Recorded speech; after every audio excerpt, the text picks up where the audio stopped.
Greetings. In this video we are going to look at the Old French air found on page 52 of the Christopher Parkening Classical Guitar Method Volume 1. This is the tune to Frère Jacques, which is a classic canon.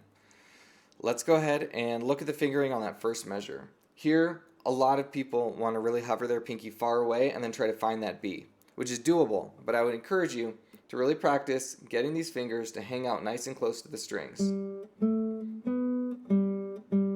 so that they only have to move about 1/4 of an inch. If we can keep them really glued to that fretboard, our accuracy is going to improve dramatically. So this does involve a bit of a weird stretch, but it's valuable and useful, and we want to get our hand used to these kind of stretches.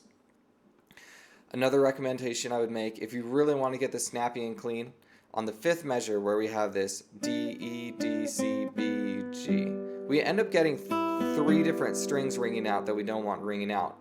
But one thing we can do is use a ring finger to mute the open string. So for example, if I start with I, am, I, what I can do is when I come back to that D with my index finger, I can use my ring finger to mute E. Ring finger mute. Ring finger mute, right as I play that next note with my index finger. I'm just going to use the flesh, the pad of my ring finger to mute that open string. And I can do the same thing with the B, so that open B ringing out, and then I play G, and as I play G, I mute the B. We want these notes to sound like it goes from one to the other.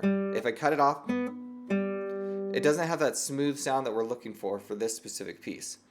What we want to do is make sure it rings out, mute, and play. If we play it just nice and crisply, it's going to sound like this. And then with that last section we have of this piece, you can play with your index finger, place your index, pick with your thumb, place your thumb, pick with your index. It's just a little bit of an alternation. If you do that, you get a nice crisp forward momentum. If you have notes ringing over each other, it doesn't have a strong sense of moving from one note to the next one because this note never ended. But if we can end and start, here's one note, it's going, and then it stops, and the next note starts right as this one stops. It creates a really strong sense of forward movement. So I'd encourage you to practice that and get used to it. This is a great simplified situation in which to practice this, because we want to think like this when we start getting to more complicated music. And if we apply it now, it will be easier to apply later.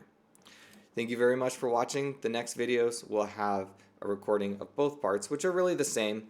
And the interesting thing about this piece is every 2 measures is an entry point, so you could always add another voice from there.